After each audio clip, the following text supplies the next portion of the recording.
فوز عمری اللہ ان اللہ بصیر بالعباد ولا حول ولا قوة الا باللہ العلی العظیم حسبنا اللہ ونعم الوکیل نعم المولا ونعم النصیر اعوذ باللہ من الشیطان اللعین الرجیم بسم اللہ الرحمن الرحیم الحمدللہ الذی لا مضاد له فی ملکہ ولا منازع له فی امرہ ولا شبیہ له فی عظمتہ ثم الصلاة والسلام علی رسولہ الکریم الامی المکی المدنی القرشی الہاشمی ابی القاسم محمد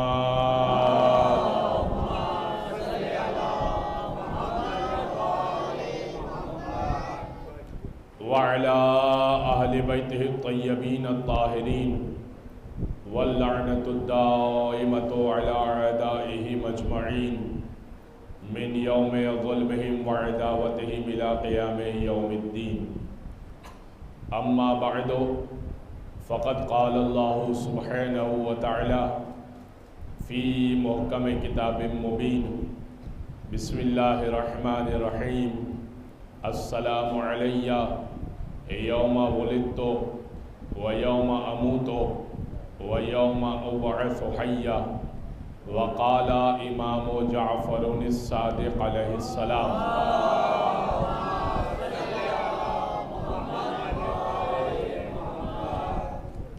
اشہد انک کنت نورا فی الاسلام الشامخۃ والارحام المطہرۃ لم تنجسک الجاہلیت بانجاسها ولم تلبسک من مدلہمات ثیابها صلوات علی محمد وآل محمد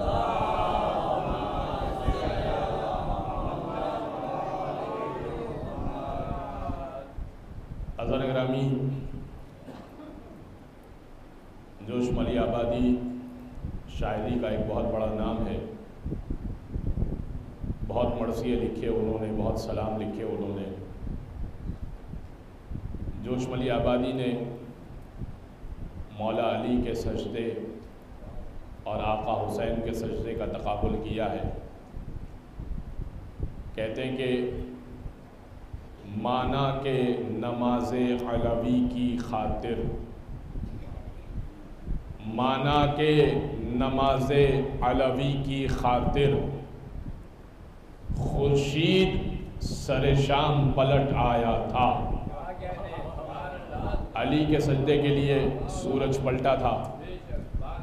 مانا کہ نماز علوی کی خاطر خورشید سر شام پلٹ آیا تھا.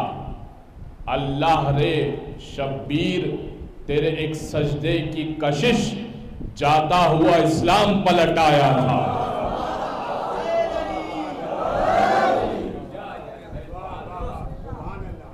حضرت گرامی، زیارت والسہ کا عنوان ہم نے منتخب کیا اور پہلے دن سے ہم نے آپ سے یہ عرض کیا تھا کہ جہاں تک عنوان پہنچ سکے گا ہم آپ کی خدمت میں عرض کر دیں گے. آج اس کے سلسلے کی آخری گفتگو ہے.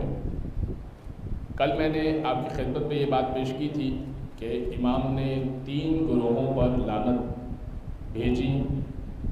لعن اللہ امتن قتلت کا، اس امت پر لعنت، اس گروہ پر لعنت. امت سے مراد گروہ ہے. اس امت پر لعنت جس نے آپ کو قتل کیا. یہ ایک چھوٹا گروہ ہے. قتل کرنے والے مختصر لوگ تھے جنہوں نے قتل کیا. وَلَعْنَ اللَّهُ أُمَّةً ظَلَمَتْ کا اس گروہ پہ لعنت جس نے آپ پہ ظلم کیا. یہ زیادہ تعداد میں تھے جو مدینہ سے ظلم کرتے ہوئے اور بعد کربلا بھی ظلم کر رہے تھے. یہ ایک بڑا گروہ ہے. وَلَعْنَ اللَّهُ أُمَّةً سَمِعَتْ بِذَلِكَ فَرَضِيَتْ بِهِ، اور اس گروہ پر لعنت کہ جس نے اس ظلم کو سنا، فرضیت پہ اور راضی ہو گیا.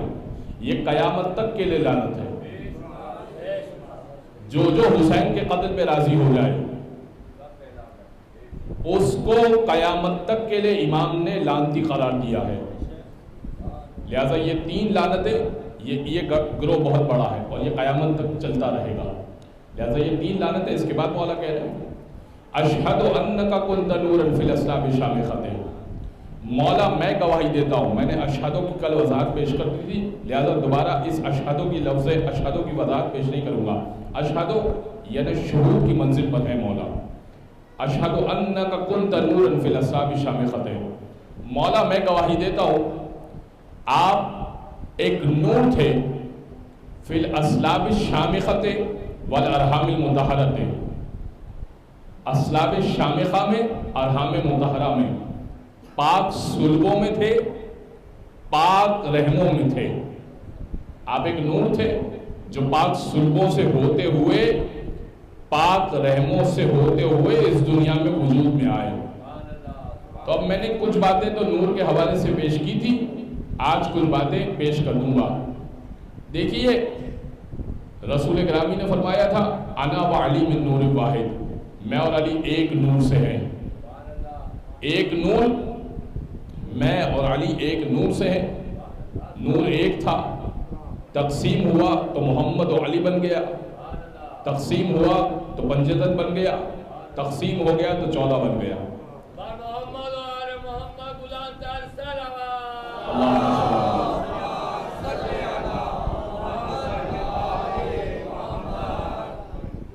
پھر فرمایا کہ لم تنجس کل جاہلیت بانجاسہا. آپ ایسا نور ہیں، جملوں کا ترجمہ پیش کر کے پھر وضاحت پیش کرتا ہوں. آپ ایسا نور ہیں لم تنجس کل جاہلیت بانجاسہا، جاہلیت کی نجاستوں نے آپ کو چھوا تک نہیں ہے. آپ کا نور پاک صلبوں میں رہا، پاک رحموں میں رہا، اور ایسے پاک رحموں میں رہا اور ایسے پاک صلبوں میں رہا کہ جہالت نہیں کہہ رہے مولا، جاہلیت اور ہے، جہالت اور ہے. دیکھیں جہالت یعنی علم نہ ہونا، جاہلیت کا کیا مطلب ہے؟ امام کا معلوم نہ ہونا. جاہلیت یعنی اسلام کا معلوم نہ ہونا. توحید کے بمقابل جاہلیت آتی ہے. اسی لیے رسول نے کیا کہا تھا؟ من ماتا ولم یعرف امام زمانہ ہی ماتا میتتن جاہلیہ. جو مر جائے اور اپنے زمانے کے امام کو نہ پہچانتا ہو، ماتا میتتن جاہلیہ، وہ جاہلیت کی موت مرے گا، جہالت کی موت نہیں. ہو سکتا ہے کوئی ڈاکٹر ہو سکتا ہے کوئی انجینئر ہو سکتا ہے کوئی بہت بڑا میکینک ہو، تو ہے تو عالم نہیں. امام کو نہیں پہچانتا تو جاہلیت کی موت مرتا ہے. جاہلیت کی موت یعنی اسلام کی موت نہیں مرا، جاہلیت کی موت مرا ہے. تو اب امام کہہ رہے ہیں، چھٹے امام کہہ رہے ہیں لم تنجس کر جاہلیت بانجاسہا. آپ ایسے پاک صلبوں میں رہے، ایسی پاک رحموں میں رہے کہ جاہلیت کی نجاست نے آپ کو چھوا تک نہیں. یعنی الفاظ بدل دوں، سمجھا یہ رہے مولا کہ تم جو ابو طالب پر اعتراض کر رہے ہو، جو ابو طالب پر اعتراض کر رہے ہو، حسین ابن علی کا سلسلہ آدم تک پاک صلبوں سے ہے.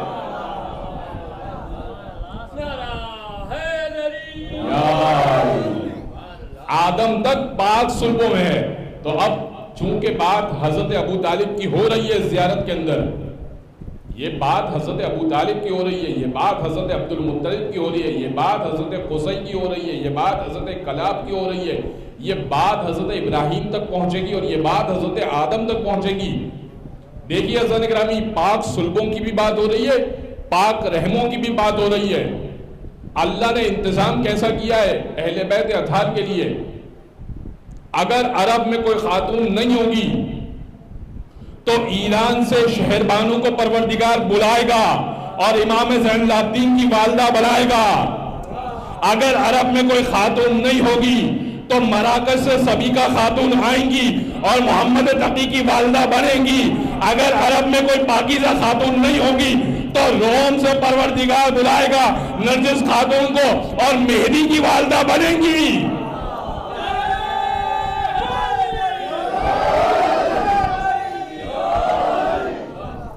بات پہنچ رہی ہے پاک رحم.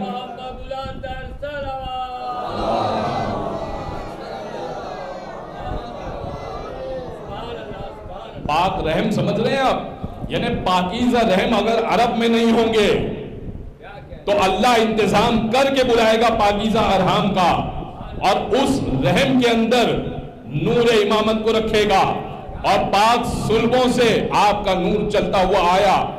نور دیکھیں چل رہا ہے، ابراہیم آدم سے چل رہا ہے، ابراہیم تک چل رہا ہے، اور چلتے چلتے چلتے چلتے عبد المطلب تک پہنچا۔ اب یہ نور بٹ گیا، ایک ابو طالب کے حصے میں آیا، ایک عبداللہ کے حصے میں آیا۔ عبداللہ کو نور نبوت مل گیا، ابو طالب کو نور امامت مل گیا۔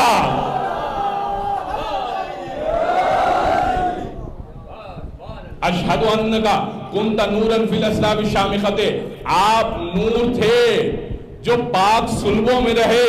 یہ حضرت ابو طالب کی بات ہو رہی ہے کہ آپ پاک صلبوں میں رہے، نور پاک صلبوں سے ہوتا ہوا۔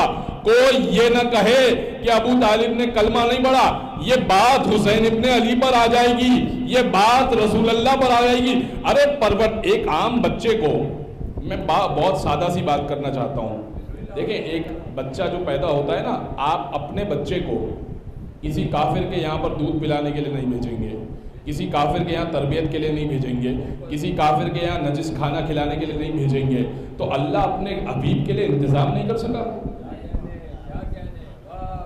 اتنے سال ابو طالب نے پالا، تو اللہ اپنے حبیب کے یہاں انتظام نہیں کر سکا کہ کھانا پینا ابو طالب کے گھر پر ہو رہا ہے تو چلو کسی مسلمان کے گھر پہ کھانا پینا ہو سکے؟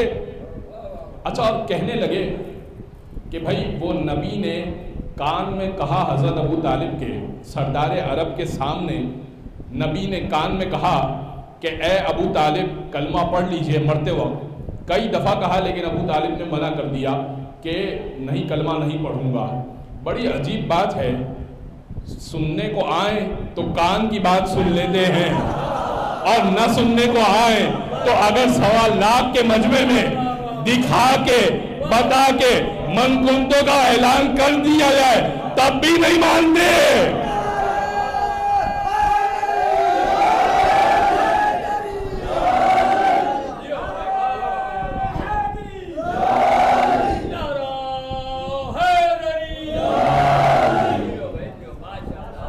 کان میں کہہ رہے تھے، آپ کو کیسے سنائی دے دیا؟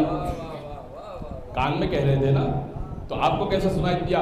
اور کمال یہ ہے کہ پہلی دعوت توحید ہوئی، قرآن نے کہا وانذر عشیرتک الاقربین، 40 قرابت داروں کو بلائیے اور ان کو ڈرائیے۔ وانذر، انذار کیجئے، ڈرائیے اللہ کے بارے میں، رسالت کے بارے میں۔ رسول اللہ نے بلایا، پہلے کھلایا، پھر اب دعوت دینا چاہیے۔ تو ابو لہب اور ابو جہل کھڑے ہو گئے، کہنے لگے اس ساحر کی بات نہ سننا، جادوگر کی بات نہ سننا، اس کے بہکاوے میں آ جاؤ گے، چلو چلتے ہیں۔ اچھا بھائی، دعوت توحید ہے، دعوت توحید ہے تو کہاں ہونی چاہیے تھی؟ خانہ کعبہ میں ہونی چاہیے تھی۔ یہ ابو طالب کے گھر میں کیوں ہو رہی ہے؟ بھائی دعوت توحید تو خانہ کعبہ میں اچھی لگتی ہے، یہ حضرت ابو طالب کے گھر میں کیوں ہو رہی ہے؟ خانہ کعبہ میں رکھے ہوئے تھے 360 بت، اور بتوں کے سامنے دعوت توحید اچھی نہیں لگے گی۔ معلوم ہوا کہ رحمان کے گھر میں بت تو تھے، عمران کے گھر میں کوئی بت نہیں تھا۔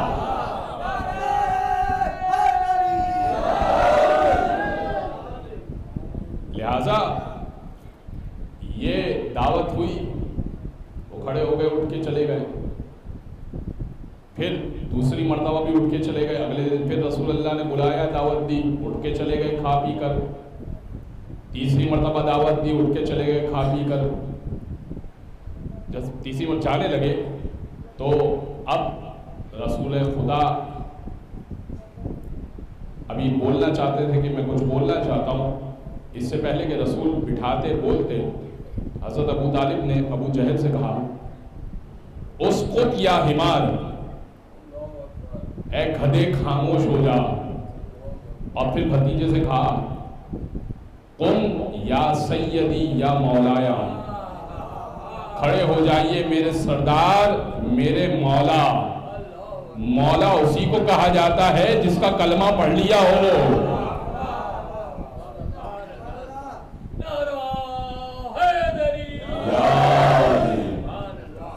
لہذا اب رسول خدا نے دعوت دی اور انہوں نے کہا اور رسول نے فرمایا کہ جو میری اس دعوت کو قبول کرے گا میرا خلیفہ ہوگا, میرا وصی ہوگا, میرا جانشین ہوگا.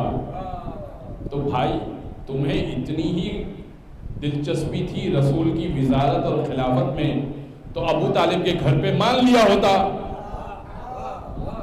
جب رسول پیش کر رہے تھے کہ خلافت دوں گا, وزارت دوں گا, تب تو علی بولے تھے کہ یا رسول اللہ میں ساتھ دوں گا, یا رسول اللہ میں ساتھ دوں گا, یا رسول اللہ میں ساتھ دوں گا. 3 مرتبہ علی کھڑے ہوئے تھے. رسول نے کہا تھا نہیں آپ بیٹھ جائیے, نہیں آپ بیٹھ جائیے, نہیں آپ بیٹھ جائیے, کوئی اور جو دعوت تبلیغ میں ساتھ دے, کوئی اور جو دعوت تبلیغ میں ساتھ دے. لیکن علی کھڑے ہوئے تھے تو علی کو ولایت وہیں سے کہہ دیا تھا کہ علی انت وصی من بعدی, آپ میرے بعد میرے وصی ہوں گے.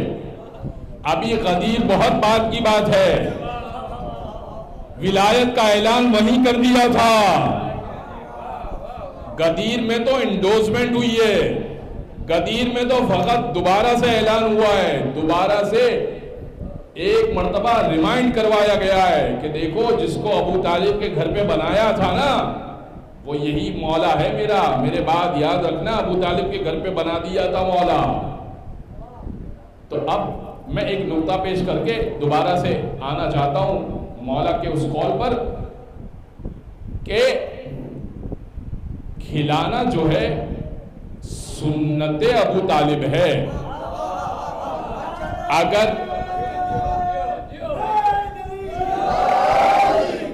اگر ذکر علی کرنا ہو تو ذکر علی کے ساتھ ساتھ کچھ پیش بھی کر دیا کیجئے, یہ سنت ابو طالب ہے.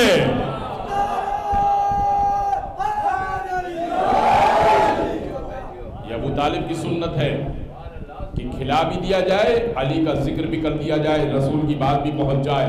بازار گرامی ہم نے وہیں سے سیکھا کہ کھلایا بھی جائے اور ذکر بھی کیا جائے.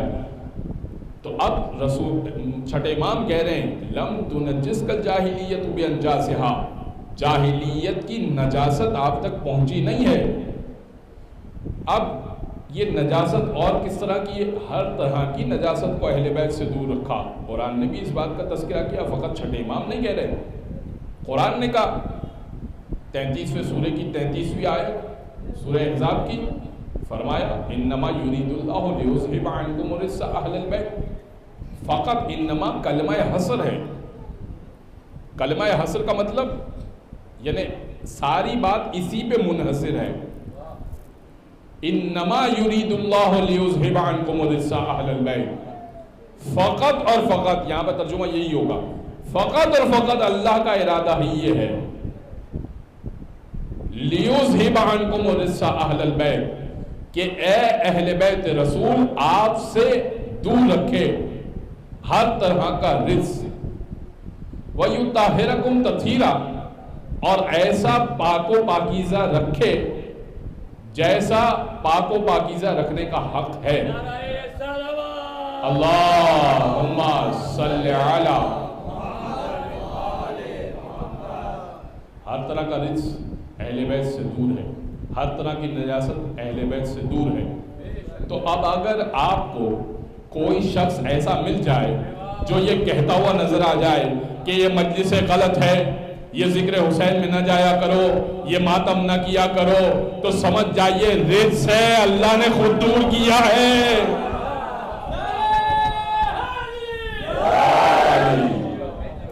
رجس سے اللہ نے دور کر دیا, اس لئے کہ جو رجس ہوتا ہے اللہ خود ہی دور کر دیا کرتا ہے. یہ دور نہیں ہے رجس سے, رجس ان سے دور ہے.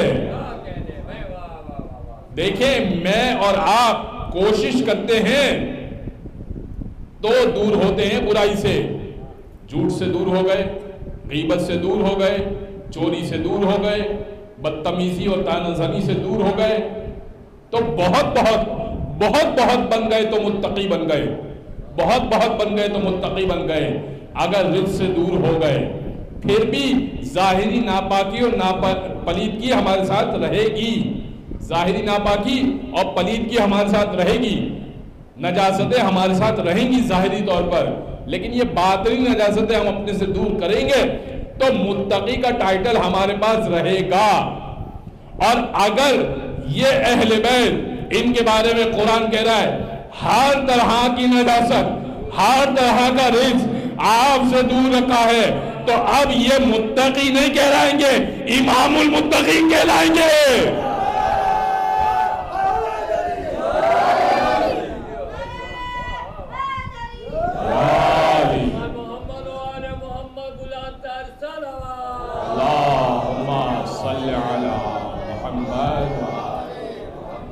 آئے ذرا میں پیش کر دوں کہ رزق کیا ہے۔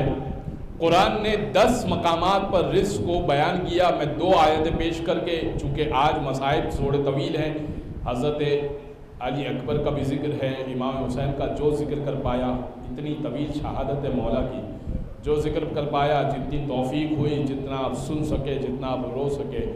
تھک جاتے ہیں سن کر بھی، تھک جاتے ہیں رو کر بھی، حسین نے کیسے برداشت کیا ہوگا۔ بازار گرامی 2 جملے آپ کی خدمت میں پیش کر کے میں منزل مصائب پر آؤں گا، تو سنیے گا۔ رزق کیا ہے؟ پروردگار نے کہا، سورہ مائدہ کی آیت ہے غالباً جہاں تک یاد پڑ رہا ہے، انما الخمر والمیسر والانصاب والازلام رجس من عمل الشیطان۔ یہ شراب، یہ جوا، ازلام، انصاب۔ اب ازلام انصاب کیا ہے؟ یہ بہت ایک طویل بات ہے۔ ایک تیر ہوا کرتے تھے، اس کے اوپر نشانے نام لکھا کرتے تھے، اس کو مارا کرتے تھے۔ کچھ ڈائس جسے کہتے ہیں اس زمانے میں، کچھ نمبرنگ ہوا کرتی تھی، اس کو وہ کھیلا کرتے تھے، وہ بھی جوئے کے ہی آلات ہوا کرتے تھے۔ یہ سب چیزیں جوئے کے آلات ہیں۔ ازلام، انصاب اور خمر اور جوا، یہ سب رجس من عمل الشیطان۔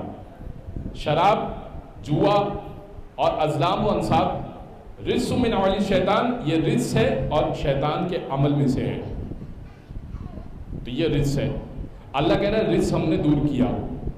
اب اگر کوئی علی کی طرف یہ نسبت کرے، تاریخ میں دیکھیے گا، تو علی کی طرف نسبت کرے تو سمجھ جائیے وہ خود رجس ہے۔ علی کی طرف نسبت کی ہے ان میں سے کسی ایک چیز کی طرف۔ میں وضاحت نہیں پیش کرنا چاہتا، ممبر کا تقدس بھی ہے۔ تو حضرت گرامی، ایک تو یہ ایک رجس ہے۔ ایک اور رجس کی طرف بات کی قرآن نے، فَاجْتَنِبُوا رِجْسًا مِنَ الْأَوْثَانِ۔ دیکھو، جو بت پرستی کا رجس ہے نا، اس سے اپنے آپ کو دور رکھو، اجتناب کرو۔ بت پرستی کے رجس سے اپنے آپ کو دور رکھو۔ سارے ہیں جو اصحاب، وہ رضی اللہ، لیکن علی کے لیے سب کہتے ہیں کرم اللہ وجہہ۔ کیوں کہتے ہیں کہ علی کی پیشانی کرامت والی، علی کی پیشانی پر اللہ کا کرم ہو؟ کیوں بھائی؟ کہ یہ پیشانی کسی بت کے آگے جھکی نہیں،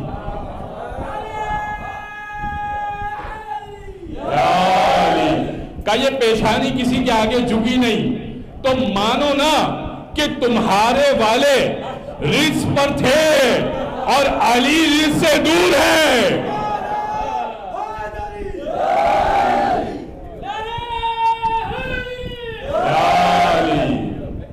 تو بڑے بڑے افراد رجس پر رہے۔ 6 ہجری میں کوئی ایمان لایا، کوئی 9 ہجری میں ایمان لایا، یعنی 11 ہجری میں وفات ہوئی، تو لیٹ سے لیٹ ایمان بھی 9 ہجری میں، آپ اس سے زیادہ کیا تاخیر کرتے؟ تو اب 9 ہجری میں ایمان لے کر آئے، تو اب رجس اہل بیت سے ہر طرح کا دور رکھا ہے۔ لم تنجسک الجاہلیۃ بانجاسہا ولم تلبسک من مظلمات ثیابہا۔ اور ہر طرح کی برائی کو کا لباس آپ سے دور ہے، آپ نے نہیں پہنا ہوا۔ ہر طرح کی پلیدگی، نجاست، برائی، ایسا کوئی لباس آپ نے نہیں پہنا ہوا۔ بزرگ گرامی، یہ اہل بیت ہیں جو اس کمال پر ہیں کہ اگر کوئی بات بولیں، بس آخری جملے میں آپ کی خدمت پیش کر رہا ہوں، کل انشاءاللہ شام غریبہ ایک جگہ سے پڑھ کر پھر آپ کی خدمت میں آؤں گا۔ ماحصل گفتگو یہ ہے کہ دیکھیے، اگر کوئی شخص در اہل بیت کو چھوڑ کر کسی اور در پر جائے بھی تو مجھے یہ بتائیے کہ وہاں فضائل ہیں تو ہیں کیا؟ کوئی 4-5 فضائل ہی بتا دیجئے، کیا فضائل ہیں؟ بہت تو یہ کہ کسی نے کہا کہ 22 لاکھ مربع میل پر حکومت کی انہوں نے، تو 22 لاکھ مربع میل کی حکومت میں اگر 30,000 یزیدی نکلنے تھے اور 72 حسینی نکلنے تھے تو ایسی حکومت کا فائدہ کیا ہے؟ اور کیا کوئی فضیلت؟ اور اچھا حکومت کی تو کیا، 22 لاکھ پر کی تو کیا؟ سید سجاد نے کہا تھا یزید کے دربار میں، اعطینا ستا وفضلنا بسبع، یزید اللہ نے ہمیں 6 چیزیں عطا کی ہیں، 7 چیزوں کے ذریعے سے اللہ نے ہمیں فضیلت عطا کی ہے، 6 چیزیں پیش کر دیتے ہیں جو فقط اہل بیت کو اللہ نے عطا کی، کسی کو عطا ہی نہیں کی۔ اعطینا العلم، علم ہمارے پاس ہے۔ کوئی ایک مرحلہ ایسا ہو جب علی سے یا علی کے گھرانے سے سوال کیا ہو اور انہوں نے کہا اور سوچ کے بتاتا ہوں، پوچھ کے بتاتا ہوں، بیٹی سے پوچھ کے بتاتا ہوں، بعد میں بتاؤں گا، دیکھ کے بتاؤں گا۔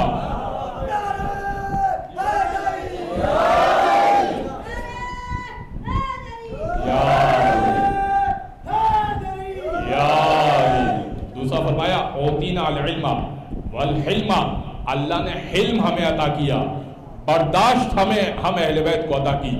اس سے بڑھ کر کوئی برداشت ہوگی کہ حسین ابن نمیر حضرت علی اکبر کا قاتل سیدہ سجاد ہی کے پاس پناہ لینے آیا تھا، اور جب وہ 6 مہینے پناہ لے کر جانے لگا، کہنے لگا شاید آپ نے مجھے پہچانا نہیں۔ امام نے کہا بھائی کے قاتل کو کوئی بھولتا ہے؟ امام نے کہا وہ تم تھے کہ جب ہم آئے، اور یہ ہم ہیں کہ جب تم ہمارے پاس آتے ہو تو ہم ایسی مہمان نوازی کرتے ہیں کہ تم یہ سمجھتے ہو کہ یہ شاید پہچان نہیں پائے۔ علم، برداشت ہم اہل بیت کو عطا ہے۔ اوتینا العلم والحلم والسماحت والفصاحت والمحبت فی قلوب المؤمنین، سماحت ہم اہل بیت کو عطا کی۔ سماحت کیا ہے؟ جود و کرم۔ اہل بیت، ایک بات پیش کر دیتا ہوں، علی سے کسی نے کہا تھا حاطب تائی بہت بڑا سخی ہے، اگر کوئی 40 دروازے سے جائے نا تو ہر دروازے سے عطا کرتا ہے۔ امام نے کہا اس میں کیا بڑی بات ہے، ایک دروازے سے اتنا کیوں نہیں دے دیتا کہ دوسرے دروازے پہ جانے کی ضرورت پڑتی ہے؟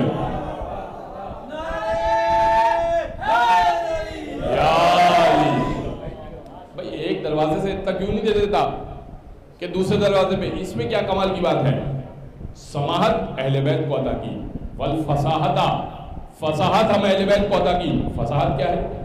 فساد کو سمجھانے کے لیے عرض کر رہا ہوں، کم بولے کمال بولے۔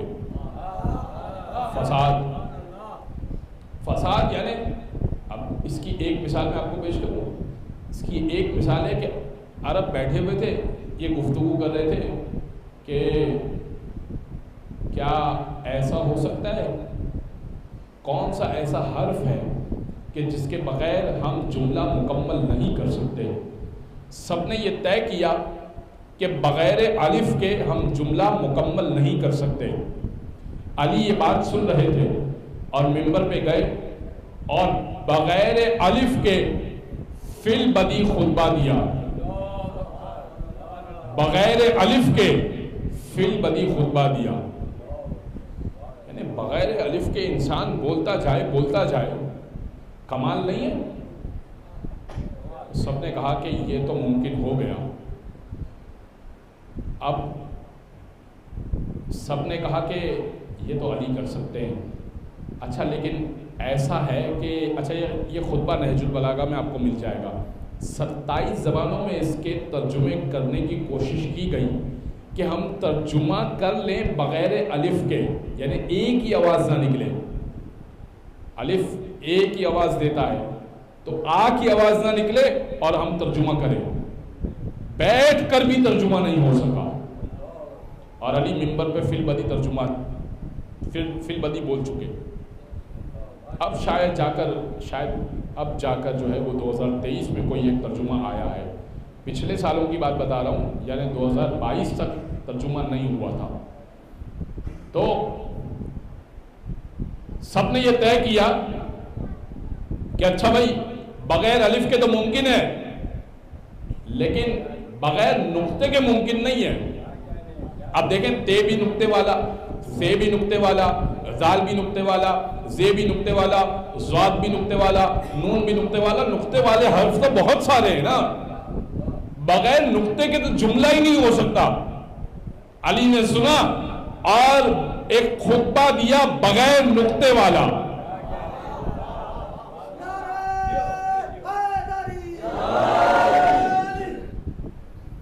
یہ خطبہ بھی نہج البلاغہ میں موجود ہے،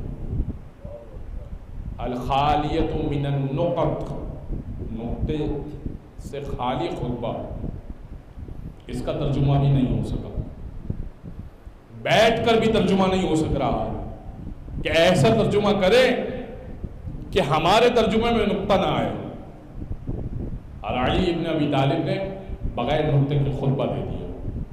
اوتینا علما، حلما، سماحتا، فصاحتا، والمحبت فی قلوب المؤمن، والشجاعتا، ایک چیز رہ گئی تھی، والشجاعتا، شجاعت ہم اہل بیت کو عطا کی۔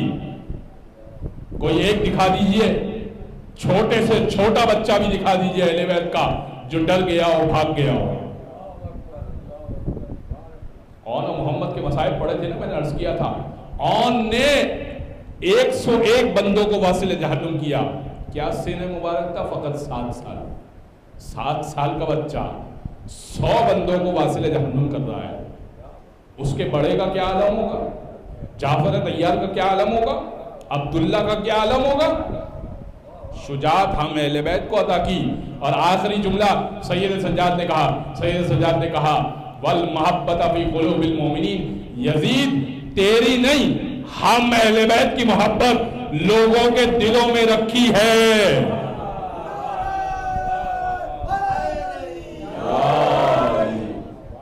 ایسا امام کہاں سے لائیں گے؟ محمد و آل محمد غلام طاہر سلام۔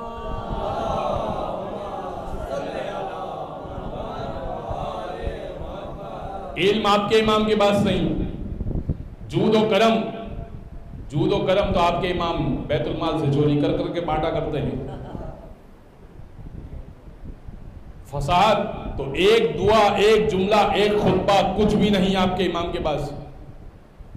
شجاعت وہ تو ہمیں پتا ہے کتنی شجاعت ہے۔ فساد تو ہو ہی نہیں سکتی، جب علم نہیں ہے تو فساد کہاں سے ہوگی؟ اب محبت فی قلوب المومنین، مومن ہوگا نا تو آپ کی محبت رکھے گا ہی نہیں، مومن آپ کی محبت کہاں سے رکھے گا بھائی؟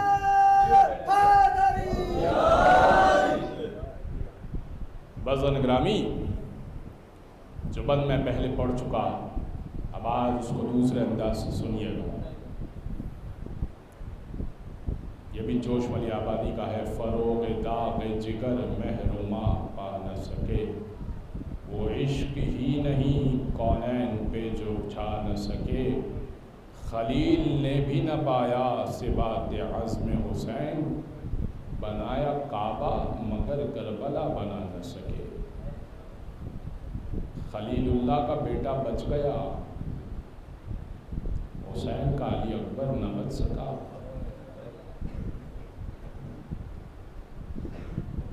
بابا مقتل کی اجازت دے دیجئے، بیٹا ماں سے اجازت لے کر آؤ۔ میں اختصار سے مسائل پڑھوں گا، مجھے امام حسین کی مسائل بھی پڑھوں، اپنی اپنے مقدر کا، اپنی اپنی قسمت کا روئیے گا۔ آج شب عاشور ہے، میں ایسا کوئی جملہ نہیں پڑھوں گا کہ آپ کو رونا آئے، میں بس سیدھے سیدھے مسائل پڑھوں گا، جو مصیبت وارد ہوئی وہ واقعہ پڑھوں گا، جس کو جتنا گریہ آ سکتا ہے، جو جتنا رو سکتا ہے روئے۔ بابا مقتل کی اجازت دیجیے۔ بابا نے کہا بیٹا ماں سے اجازت لے کر آؤ، میں مقتل کی اجازت دے دوں۔ ماں کے پاس گئے، جناب ام لیلا کے پاس، اماں بابا قربان، یاد رکھیے علی اکبر پہلے شہید ہے، بنی ہاشم کے پہلے شہید علی اکبر ہے، اور بعض نے لکھا شہدائے کربلا کے پہلے شہید علی اکبر ہے۔ ایک مرتبہ ماں نے کہا بیٹا بالکل آقا حسین پہ قربان، تمہارا باپ امام ہے، جاؤ۔ کہا اماں نے اجازت دے دی؟ کہا بیٹا اس سے نہیں جس نے پیدا کیا، اس سے جس نے پال پوس کے بڑا کیا، جاؤ اس سے اجازت لے لو، جاؤ اس سے اجازت لے لو۔ گئے پھوپھی اماں کے پاس، پھوپھی اماں مصلی پر موجود ہیں، جناب زینب موجود۔ پھوپھی اماں سے اجازت لینا بڑا مشکل کام ہے، کیونکہ پھوپھی نے پال کے بڑا کیا۔ بیٹھے، کہنے لگے علی اکبر اماں آپ افضل ہیں یا آپ کی ماں فاطمہ زہرا افضل ہے؟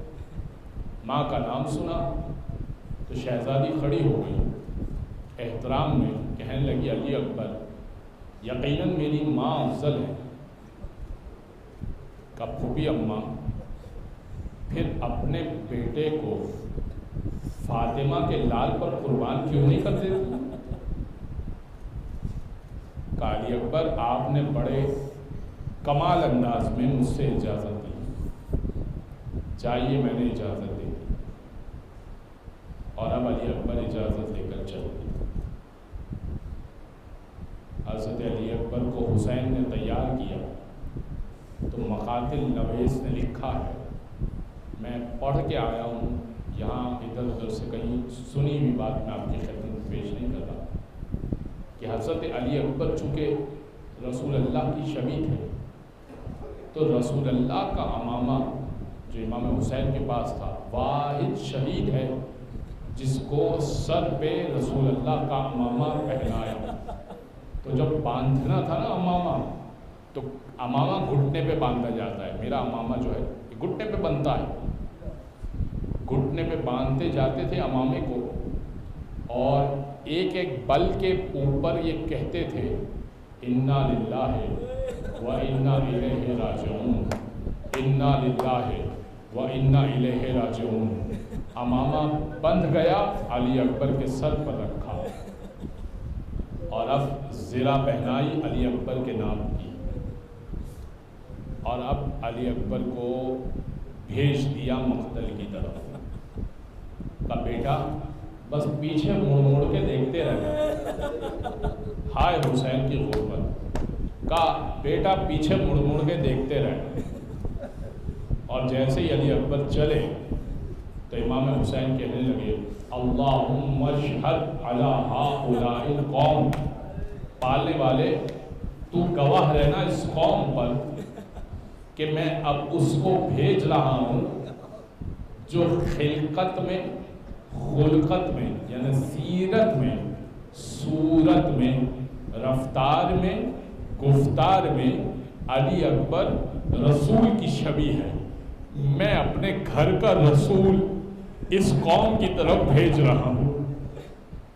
ابھی علی اکبر تھوڑا چلے تو محسوس کیا کہ حسین پیچھے پیچھے آ رہے ہیں۔ کہا بابا ابھی تو مجھے رخصت کیا، ابھی پیچھے پیچھے کیوں آ رہے ہیں؟ ایک مرتبہ امام حسین نے کہا بیٹا آپ کا بھی آپ کے جیسا کوئی جوان بیٹا ہوتا تو آپ کو اندازہ ہوتا کہ جوان بیٹے کو رخصت کرنا کتنا مشکل کام ہوتا ہے، چاند سے بیٹے کو رخصت کرنا کتنا مشکل ہوتا ہے۔ بس علی اکبر چلے، جنگ کی، ایسی جنگ کی کہ دوران جنگ آنے کے بعد کہنے لگے بابا میں نے کیسی جنگ لڑی؟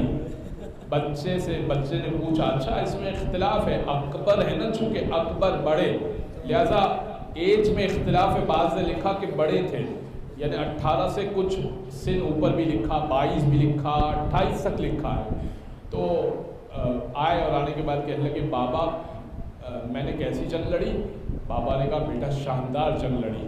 کہا بابا 2 بوند اگر پانی مل جاتا نا ایسی جنگ لڑتا کہ آپ کا کوئی دشمن باقی نہیں رہتا.